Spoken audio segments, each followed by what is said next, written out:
G'day folks, Uncle Knackers here. Look, it's a cracking day here today, so I've decided to ditch the tools and go fishing. Whoa, that was a good bite. Okie dokie, let's get the rods. Righto. This barbell won't be doing too many curls. Let's get rid of that. Okay, the rods are here. Sec. Blimey, Charlie. Okay, this level's a bit of a nuisance. Let's get rid of that. Gross. Hang on a sec. Righto. No trouble at all. Let's go fishing. Now the painful thing about what you just saw is that more often than not, you'll get to your favourite fishing spot only to find that the fishing rods are a tangled bird's nest of hooks, line and sinkers. So much that you can't even pull your rods apart. It does my head in. And I think the solution to my problem, and hopefully yours too, is to make a 4 fishing rod grab and go carrier that I can take anywhere, that can be stored by hanging on the wall, and is also made out of my favourite material, scrap wood. Let's do it. And for the fishing rod carrier, I'm just using this 12mm or 1/2 inch scrap plywood, which I had left over from my last project, which was that mountain bike ramp over there. Check out the old fella go. Still got it. And if you want to check that video out, I'll link to it up there and also down below. Good stuff.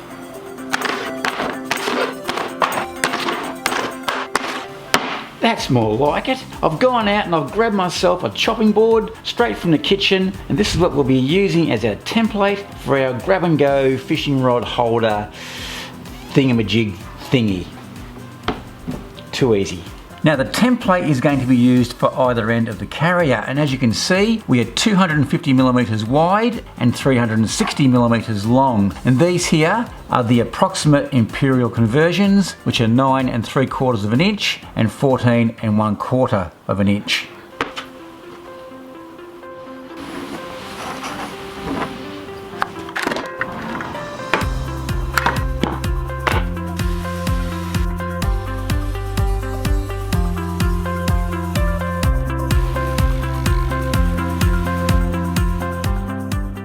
Okay, so that's both ends cut for the fishing rod carrier, and now all we need to do is to cut a handle for the top and a brace for the bottom. Too easy? Lemon squeezy. I'm good. Now for the handle, I'll be cutting that to a length of 775mm, which is about 30.5 inches, and to a width of 125mm, which is 5 inches.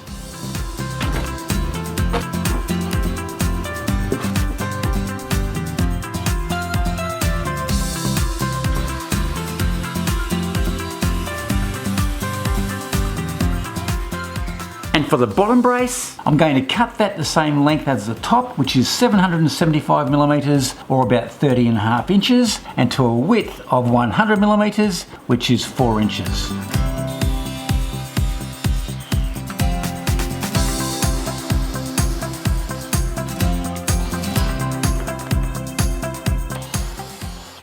Now the handle's going to be pretty bog standard with no real bells and whistles. All I've done is I've come in from either end 310mm or roughly 12 1/4 of an inch, and I've put a mark there and there. And from the top I've gone down 25mm or an inch, and I've put a mark there. And then from that I've gone down 40mm, which is roughly 1.5 inches, put that mark there, and this is going to create our grip for the handle. And from either end I've gone down 60mm, which is roughly 2 1/4 of an inch, which will create that bevel and also take away some of the bulk of the handle.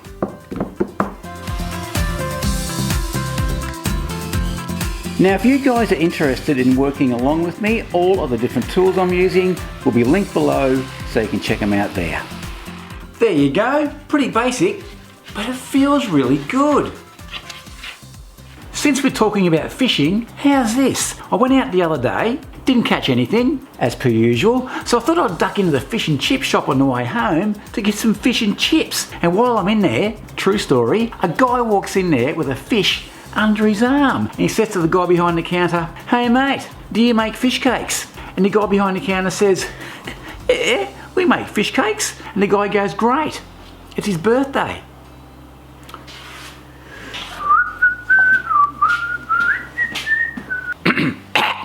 Alright, enough of that, back to it. The next thing we need to do is to mark out and cut the holes in the end of our fishing rod carrier for our fishing rods to poke through. Now the measurements I have on the board here are for medium to smaller type spinning reels. For instance, from the middle of my handle to the bottom of the fishing reel is 140 millimeters. So if we go from the middle of the handle, which is there, down 140, we've still got 20 millimeters clearance before we hit the ground. And if you want to make yours the same size as mine, I've gone up from the bottom 160 millimeters, which is about 6 1/4 of an inch, and in 54 millimeters, or roughly 2 1/8 of an inch. From the top, I've gone down 54 millimeters, which is roughly 2 1/8 of an inch, and in 54 millimeters, or roughly 2 1/8 of an inch. And the hole saw that I'm using for the fishing rod handles is 44 millimeters, or roughly 1 3/4 of an inch. And that should suit most fishing rods. But again, that may change depending on what sort of fishing rod you have.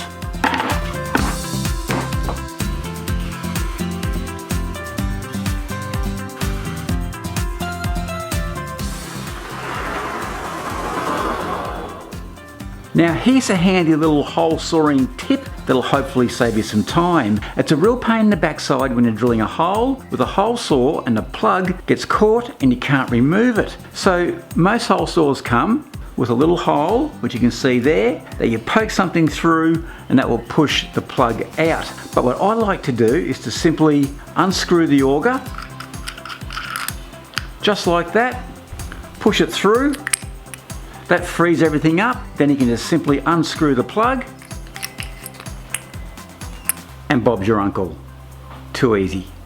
Now with those 4 holes drilled, we can tackle the other end of the fishing rod carrier where we need to cut out this funny looking shape for all 4 fishing rods. Now don't worry about the dimensions. I'll put those into a PDF which you can download in the description box down below.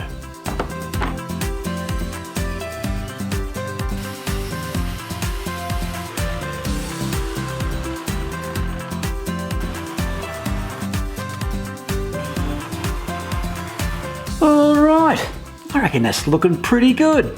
I think it's time to glue and screw it together.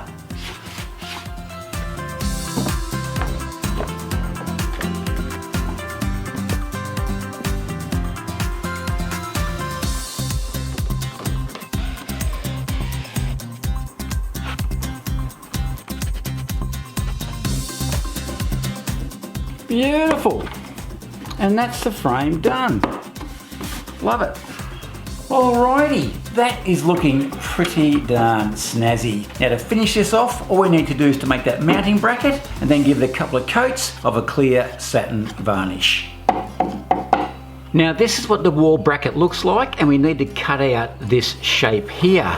Now just remember with yours that the bottom of the hook has to line up with the tops of these checkouts. And just remember that the distance from that mark there to the edge, which is the piece that's screwed to the wall, has to be the same size or slightly less than the distance from the underside of the brace to the underside of the rod carrier. If it's any greater than that, then this won't sit flush up against the wall.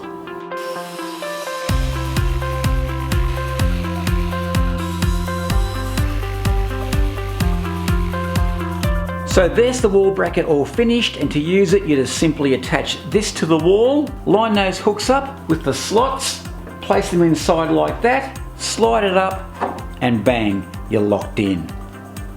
Too easy.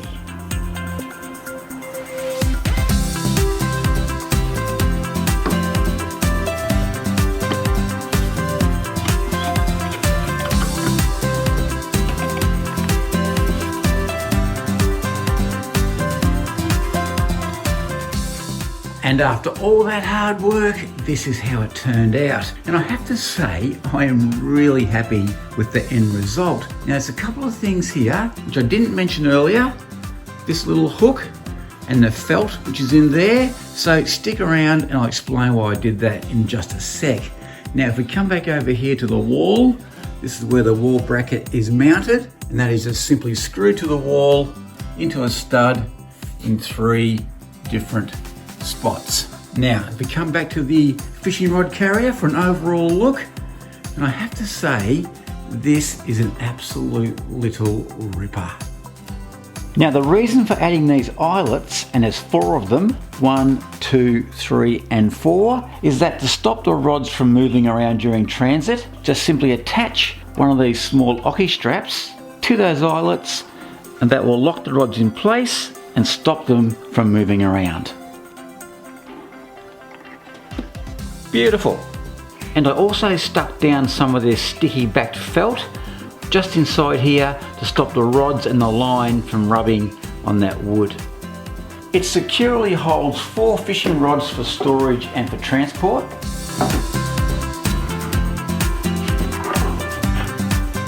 As easy as that. It's a lightweight carrier coming in at just under 1.8 kilograms. It keeps the rods separated so they don't smash together and get all tangled, which I absolutely hate. Another thing I love about the fishing rod carrier is that when you sit this thing down, your favourite fishing reel is sitting high and dry above the ground. So you've come home after a big day's fishing, you've told a few lies, you may have even gutted a few fish. Now all you have to do is simply hang your fishing rod carrier up on the wall, go inside and have an icy cold beer. Good stuff. Now if you want to see more videos like the one you've just watched, make sure you click on one of my playlists. They'll be popping up over there very shortly. Alrighty, well I hope you enjoyed and found that video useful, and if you did, a big thumbs up would be greatly appreciated. Okay, after all that, I think I need a cup of tea. So till next time, be good, be safe, and I'm out of here. Tight lines. Cheers.